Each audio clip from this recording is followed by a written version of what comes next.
So what we find in this evolutionary models of nature, on the level of evolution of consciousness, values of the evolution is different, completely different. And each level has its own philosophy.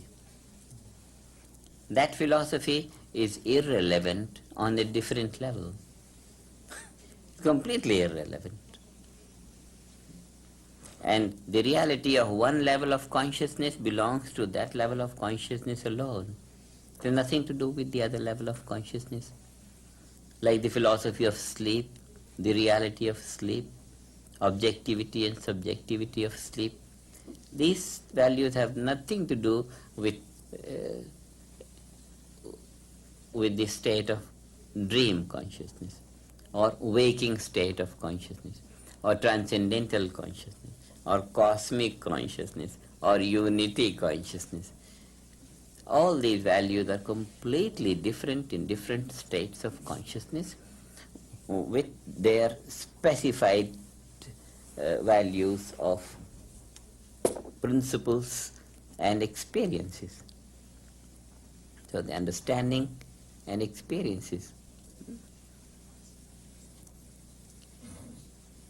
That is why we can't think of only one philosophy.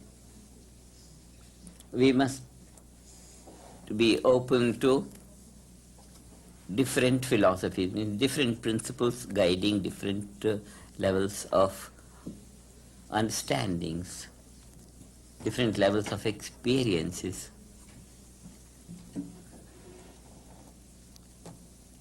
So we can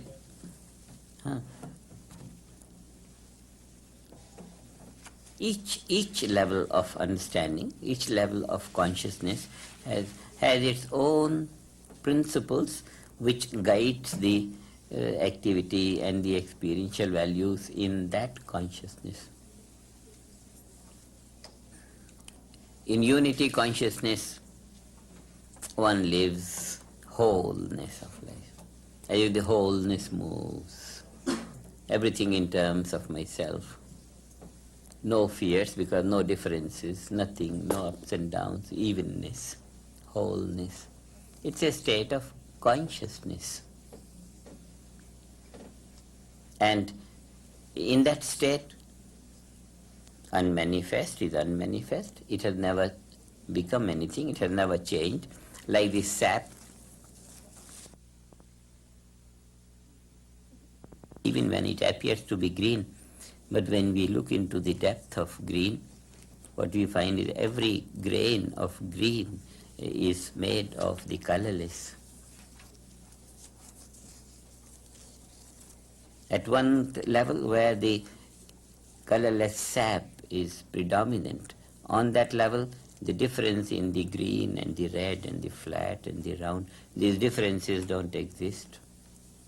On another level, differences are very pronounced. And when the differences are very pronounced, then the philosophy or the principles of how they came about, how green sprang from the colorless, how red sprang from the colorless, the whole history comes along. In the field of differences, the origin is accounted for. In the field of differences, the origin of all differences is that non-differentiated state of life from where everything begins. Because the cause of difference can only be non-difference. The cause of diversity can only be unity. Very, very obvious. But all these philosophies of the origin of diversity from unity, this has no meaning in this state of unity consciousness where nothing happened ever.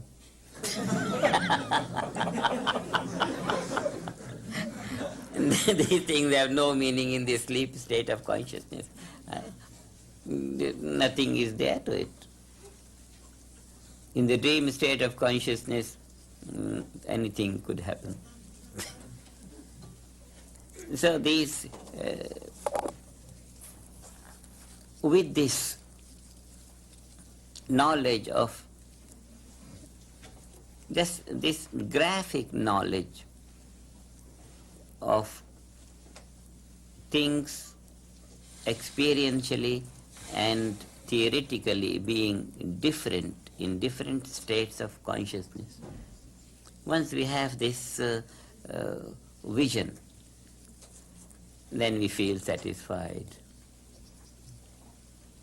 This is the only end point of the inquiry.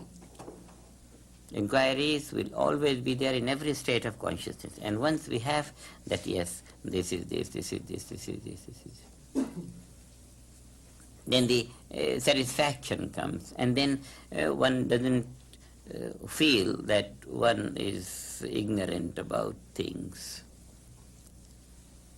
An overall fulfillment in life.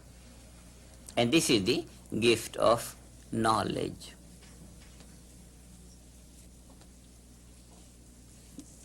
This is the, we would say, the fruit of all knowledge.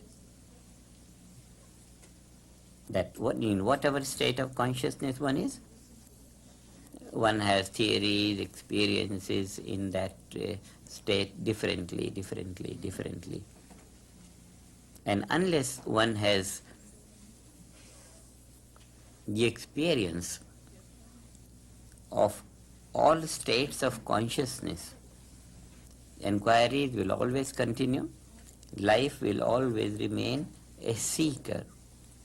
And in seeking, one is not established in fulfillment.